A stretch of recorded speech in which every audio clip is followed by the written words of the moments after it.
From Scooby-Doo to Sherlock Holmes, Agatha Christie to Robert Stack, everybody loves a good mystery, including horror fans. So why don't you join me, Professor Victor, as we take on the case of the mystery horror film. Spoiler alert, it's a pretty easy case to crack.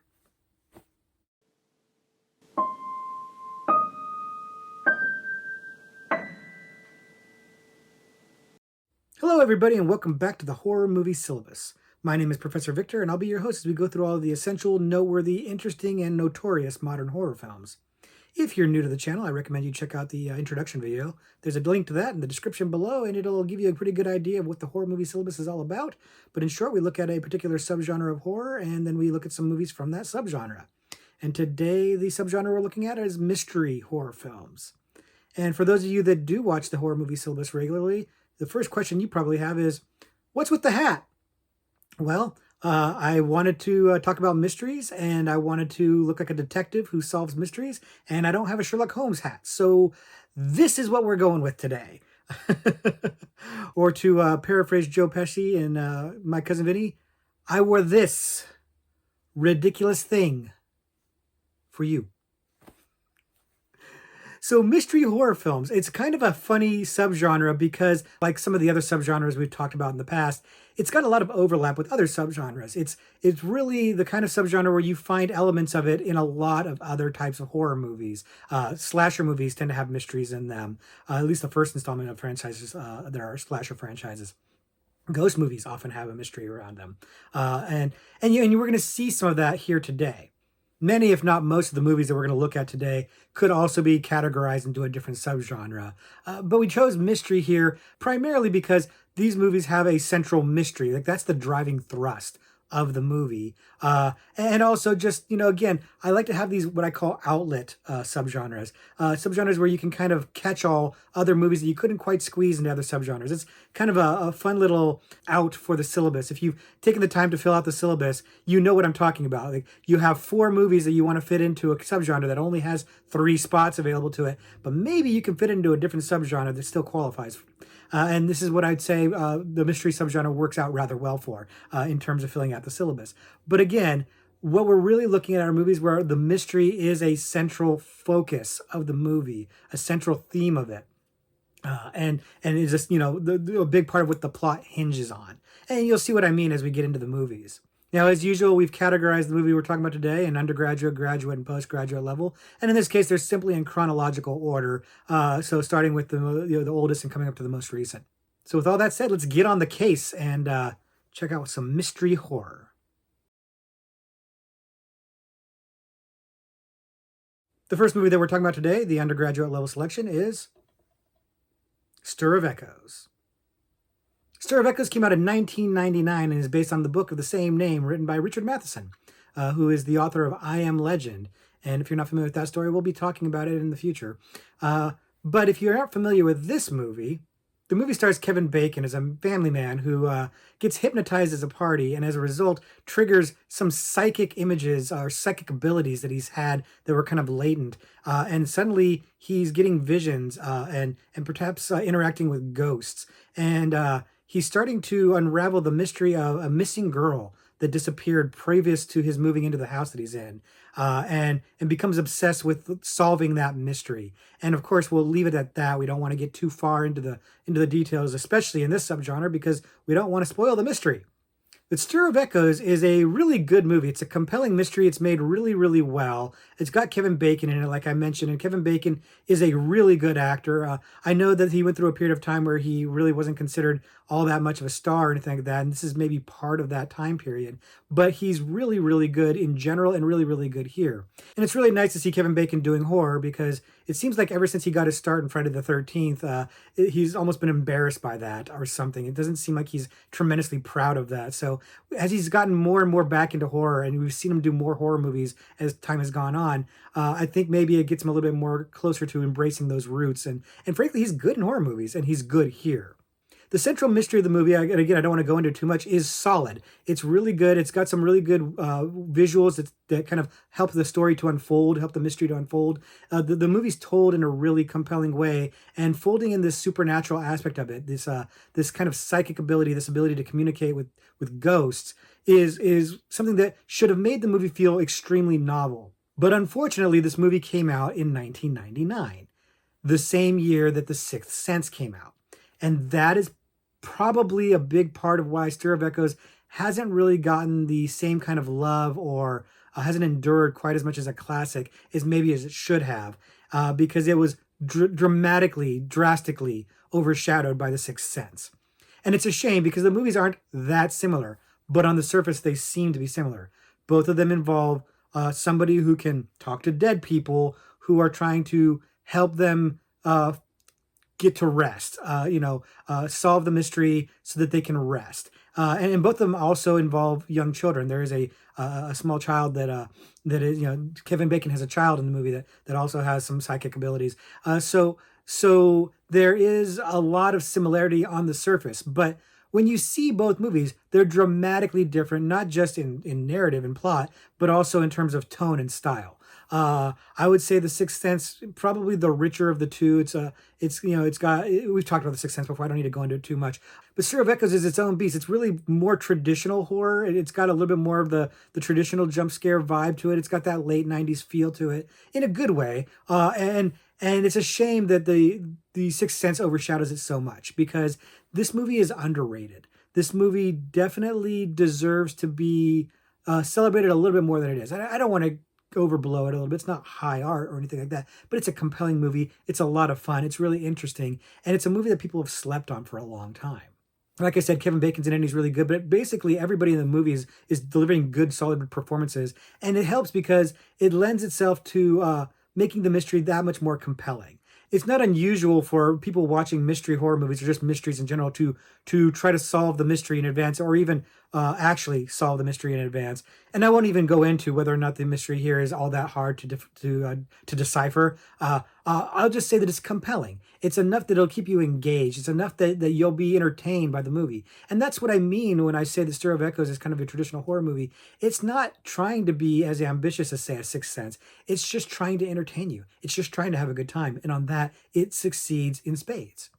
Now, the movie, again, was a mild hit, but it didn't have anywhere near the success of The Sixth Sense, and has not endured or gotten the reputation of The Sixth Sense at all. So it didn't really, branch off to being anything big, but it did actually have a sequel. And I think that the sequel was direct-to-video and starred Rob Lowe, who I like quite a bit, but is not quite as good of an actor as Kevin Bacon, if we're being honest. It's called The Homecoming. And again, it's diminishing returns at best. It's really not terribly noteworthy, so we're not going to spend a lot of time talking about it here, other than to let you know it exists. But the original Stir of Echoes is quite good. If you haven't seen it before, you should definitely check it out, because it's an entertaining movie that knows what it wants to be. It's going to tell you a pretty good ghost mystery story, and it's going to deliver the goods. So if you like those kind of movies, if you like mysteries, this is definitely one to check out. And if you've seen it already, let us know in the comments below. Do you think it holds up well? Do you think that this mystery is a good one that's tough to decipher, or do you think it's too easy to solve? Let us know in the comments below what you think, but please don't spoil it for the people that haven't seen it, of course. And then, of course, if you do check it out, let us know what you think. The second movie that we're talking about today, the graduate level selection, is Identity. Identity came out in 2003 and is a pretty polarizing film. People tend to either really like this movie or really hate this movie, and we're going to get into the details of why that is in just a second. But if you're not familiar with the movie, Identity is the story of a group of strangers that meet at an abandoned motel, and somebody seems to be stalking them and picking them off one by one, and they need to figure out who is stalking them and what's the purpose behind it, and also maybe figure out what it is that they all might have in common that might help them solve this mystery. And we'll go ahead and stop there, as we usually do, because we don't want to spoil it. Of course, mysteries in particular, we don't want to spoil them. But suffice to say that this movie is a pretty twisty, turny narrative. It's quite the mystery, and there's a reason for that. And it's because it's based on the book by Agatha Christie called And Then There Were None, which also has an alternative title that is not going to be said on this channel. If you're interested, go and look it up in Wikipedia. I was shocked. My jaw hit the floor to figure out what the other alternative title to this book is. But that is a different mystery for you to solve on your own. This movie, of course, takes liberties with that book and updates it. I mean, and it changes things in a way that like either you're gonna like this or you're gonna hate it. You're gonna be on board or you're not. And it's gonna be hard for me to discuss it without spoiling it. So I'm gonna tread lightly here. Um, the reason why people don't tend to like this movie, or why certain people don't like this movie, is because of a disjointed narrative and maybe an unreliable narrator type situation. Uh, and I don't want to go any farther than that, but suffice to say, the way that this mystery is resolved is controversial. It's something that either people are going to find very satisfying or very unsatisfying. They're going to feel cheated. And it all kind of goes back to what I was just talking about a few minutes ago, where people like to try to solve the mystery. I think that's one of the biggest appeals of the mystery movies, mystery horror, is trying to solve the mystery yourself. And if you're not given all the pieces that you need to put the puzzle together, you can sometimes feel a little cheated. And I think that's a little bit of what makes Identity so polarizing. The way this movie wraps up, the way it ends, some people would argue that you never were given a fair chance to solve the mystery. Other people would say, hey, it was a pretty good twist that I didn't see coming. I probably fall into that later category. I did not solve this mystery when I saw the movie. I was surprised by it and pleasantly surprised. I enjoyed this movie. I thought it was a lot of fun. I liked having the wool pulled over my eyes. I liked being tricked and surprised, but not everybody does. And so I can understand why some people feel cheated in this movie and feel like that wasn't fair or something like that. And that's fine. It's not for everybody in that sense. But if you don't mind that, if you don't mind just going for the ride, then I think it might be something you might get into. And the movie is well made. It's directed by James Mangold, and he's done quite a lot of quality movies. And it's got a really stellar cast. It's got John Cusack and Amanda Peet and Rebecca De Mornay, Ray Liotta, Alfred Molina. There's a bunch of people in this movie, and they're all doing a good job. It's not Oscar caliber stuff because it's not an Oscar caliber movie. It's kind of a pulpy type movie, and they know what movie they're in, and they're having a good time with it. And as a result, I had a good time with it, and I think you would too. So if you haven't seen Identity, I would say go ahead and check it out, with the caveat that you might not be satisfied at the end. And again, I can't tell you why, but I'll just say you might not be satisfied at the end. But I definitely think it's worth checking out anyways, because if you can just, again, go along for the ride, if you can just accept the fact that you're probably not solving this mystery and it's going to have to be told to you, I think you can have a good time with it. Now, if you have seen Identity and you have the differing opinion, if you really dislike the movie, let us know why in the comments below. But please, again, don't spoil the reason why. If you can kind of explain why it falls short for you without spoiling it, which I know is going to be a challenge, please do, so people can get that extra feedback on it. But if you do check out Identity, I'd like to know how you feel about it when you after you see it. Come back to the comments and let us know what you think. Did it hit for you or did it miss for you? Because it does seem to do one or the other for everybody. So let us know what you think. And the last movie that we're looking at today, the postgraduate level selection, is Disturbia. Disturbia came out in 2007 and is another one of those movies that seems to have not really gained the same kind of notoriety or even cult status that I kind of would have thought it would have, considering how entertaining it is. But maybe there's some reasons for that, and we'll get into those. But first, if you're not familiar with the movie, Disturbia is about a boy who's placed on house arrest after getting into some trouble. And while being stuck in his house and getting bored, he starts spying on his neighbor and suspects that his neighbor might be responsible for some serial killings that have been going on in the neighborhood. And he sets out to try to solve the case or solve the mystery. And of course, we're going to leave it at that because we don't want to spoil it. But Disturbia is surprisingly good. When the movie came out, it was marketed as something of like a teen thriller type movie, and frankly, it is. But it's also essentially a modern retelling or update of Alfred Hitchcock's Rear Window. And in fact, actually went back to the same source material, the same novel that Rear Window adapted. And that, to me, elevates this movie quite a bit, because Rear Window is an exceptional movie. I've not read the book, but the movie I've seen multiple times, and it's a fantastic movie, a fantastic mystery, and of course directed by Alfred Hitchcock, so it's quality. It's a quality, well-made movie. Now, I'm not trying to say that Disturbia is as good as Rear Window. Let me be right up front about this. But what I am saying is that the source material, the source mystery, and the central premise is really strong. Now, of course, in Rear Window, the guy is injured, and in this case, he's under house arrest, so he can't leave his house. But in each case, it's a person who's confined to a particular space, a certain area, and who is sniffing out a mystery, but really can't go out to explore or investigate. And so that limitation hinders their investigation. And I think that's where the really excellent drama and tension lies, is in that limitation. It's definitely true in Rear Window, and I think that Disturbia taps into that exact same setup tension, and to very good effect. The movie stars Shia LaBeouf in the lead, and I know he's also kind of a polarizing character, a polarizing person.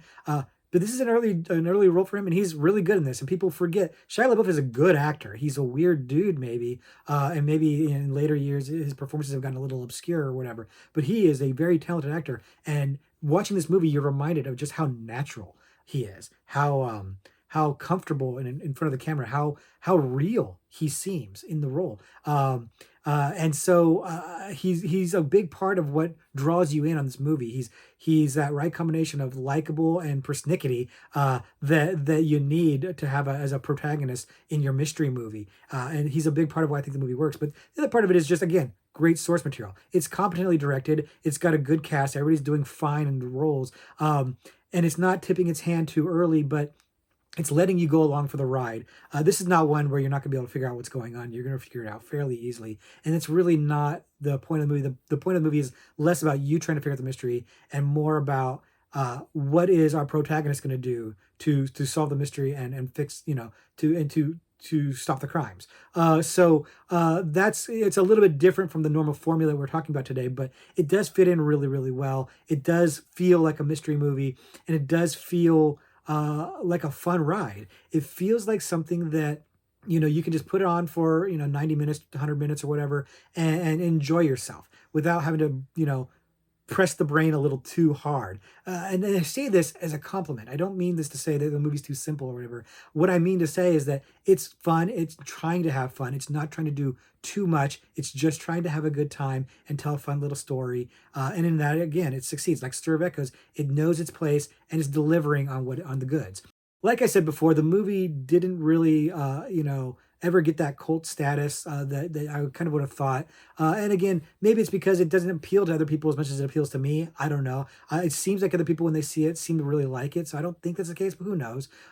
Maybe it has to do with the fact that they could never really franchise it out. And while the movie doesn't really lend itself to a franchise per se, they wouldn't really been able to either because of the legal issues they had with the estate of the person who wrote the book. And so it kind of hindered what they could maybe do in terms of spin-off or sequel potential. But I don't think that's really the issue either. I think it's just one of those movies that has slipped through the cracks that people have just kind of forgotten about. A product of its times, maybe. It's something that, with modern technologies like that, maybe doesn't feel quite as compelling. I don't know. I don't know why it really hasn't endured or gotten that cult following that I would think it deserves. But don't let that dissuade you from checking it out. It is a fun movie. It's really good. If you like Rear Window, I think you would probably enjoy this too. If you try to compare the two, you're gonna just nitpick Disturbia. And there are some dramatic differences in the narrative too. But like I said, if you like one, I think you would like the other. It's the same type of movie. And if you've seen Disturbia, of course, again, let us know without spoiling what you think of it. But I'm encouraging people to check this one out because this is one I actually like quite a bit. It's a fun movie that I've always thought of as, I wouldn't say guilty pleasure because I don't think there's anything to be guilty about. I just think it's a fun movie. So if you haven't checked out Disturbia, check it out and let us know what you think. So that's case closed for the mystery horror subgenre. But if you're enjoying these kinds of movies, I've got a few extra credit ones for you to check out. The first one I'm going to mention is a movie called Don't Look Now. And Don't Look Now is a movie that came out in the 70s starring Donald Sutherland and his then wife, Julie Christie. And that's noteworthy, and I'll tell you why in just a second. But it's primarily the story of a couple whose daughter dies in an accident. And then a couple years later, when they've moved to Venice for the husband's work, the wife meets a psychic woman who tells her that her daughter is still with them in astral form or ghostly form. And they start to see glimpses of what might be her, but they're not quite sure. And so they have to try to figure out, are they seeing her? What's going on? Meanwhile, a killer is stalking the streets. And that's all we'll say, so not to spoil things, but Don't Look Now has a reputation for two reasons. And one of them is for the ending, which is one of the better endings in a horror movie ever. And obviously, I'm not going to spoil it because it's a surprise ending, but there's a good chance if you're a horror fan and you like to watch YouTube videos and stuff like that about horror movies, compilation videos, things like that, there's a good chance you've already had this spoiled for you. There's a good chance you've already seen this ending. Again, I'm not going to say it, but you might have seen it already. And if you have, it's a shame because it does lessen the blow of the movie a little bit, but it's still a good movie and still worth watching for sure. The other reason why this movie tends to be noteworthy or notorious is because of a rather explicit sex scene between Donald Sutherland and Julie Christie, who again were married when they made the movie. And the rumor is that it's not simulated sex, that it's an actual sex scene. They're actually engaging in sex on film for the movie. I don't know if that's really true or not. I did a little bit of digging and it seemed like it was debunked, but I could see why people think it is because unlike so many other sex scenes that are filmed that are so clearly not people having sex, the parts just aren't interlocked correctly. This one definitely does seem like it would work. And I'll be honest, by today's standards, this sex scene is probably fairly tame, but back then it wasn't. And even by today's standards, it's very realistic. Like you can feel that connection. You can see again, there's a real married couple, so it translates on the screen. It comes out. So that notoriety has endured from that scene, even though again it's dated by today's standards, but it still holds up. It still measures up. So, how is the movie itself? How is the mystery itself? Good. I think it's an exercise in tone and atmosphere for sure. Some people might find the movie a little slow as a result, but if you're a patient person, if you like that kind of like moody atmosphere type movie, this one might be for you. So I would definitely say if that's your kind of bag, check it out for sure. But at the very minimum, that ending. That ending is what makes this movie a classic and why this movie still gets talked about to this day. Without it, it probably would have fallen into obscurity. But so if you haven't seen it, try to check it out before the ending gets spoiled for you. The next extra credit movie I'm going to mention is a movie called What Lies Beneath. And What Lies Beneath was an extremely popular mystery horror movie that came out right around the turn of the century with an all-star cast, an all-star director, and was a very, very successful movie. If you weren't one of the people who managed to see this, the movie stars Harrison Ford and Michelle Pfeiffer as a married couple. And Michelle Pfeiffer starts to experience visions and maybe some possession by a spirit of a wronged woman who's the victim of something. And Michelle Pfeiffer sets out to try to solve the mystery of what happened to this person.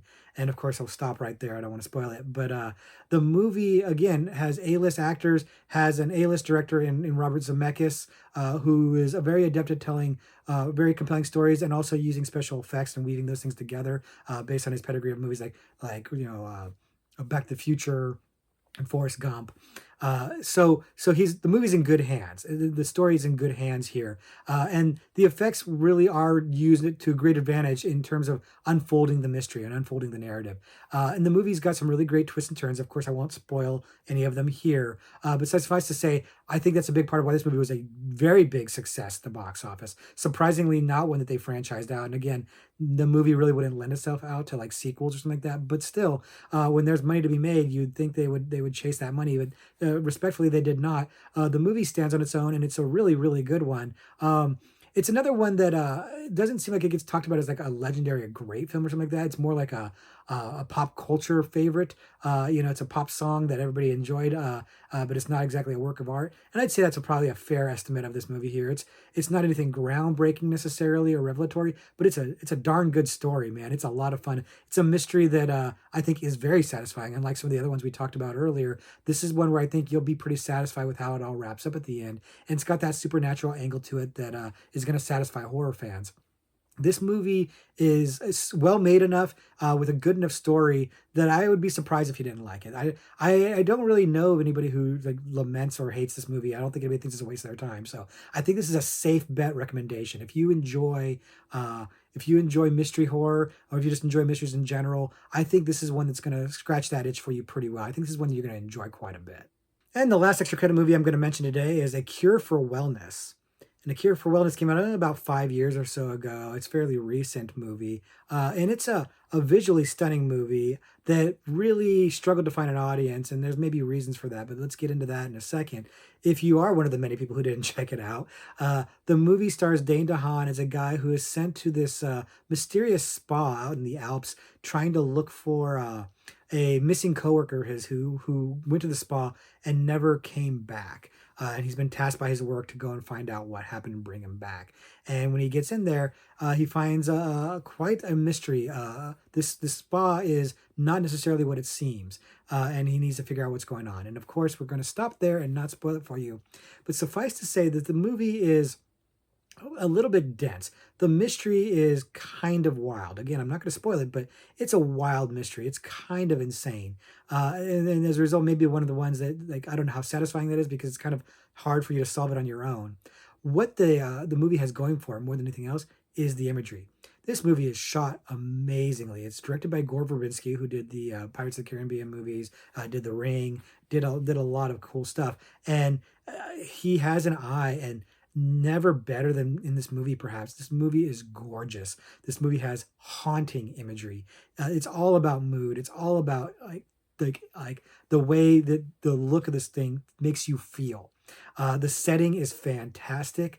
It's just got the creep factor working for it. It's got this aesthetic that is both unnerving and beautiful at the same time. And it's really, really wonderful just to look at. The question is whether or not the rest of the movie lives up to that.